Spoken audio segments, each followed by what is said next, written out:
Jonis ni betul-betul iblis dekat atas muka bumi ni. Malam, sebuah kapal sumut Volatilia ni kena tembak dengan Jonis. Apa yang korang tengok footage CCTV tu adalah real, bukannya punan ke apa tak. Sumut Volatilia ni diorang pergi ni bukanlah untuk hantar makanan ataupun bantuan-bantuan je dekat G, tapi diorang nak buka mata dunia supaya tengok apa yang iblis ni akan buat kalau orang-orang nak pergi bantu G sana. Kalau kita tengok Sumut Volatilia ni daripada tahun lepas diorang gagal, and then diorang tak give up nak pergi hantar lagi tahun ni.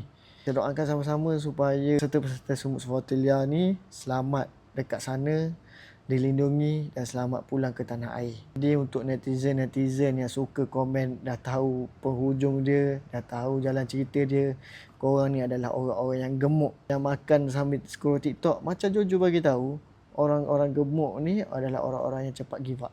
So hentikan komen negatif-negatif dekat orang-orang yang nak pergi hantar bantuan ke tak kira. Jangan patahkan semangat orang dengan komen-komen negatif korang.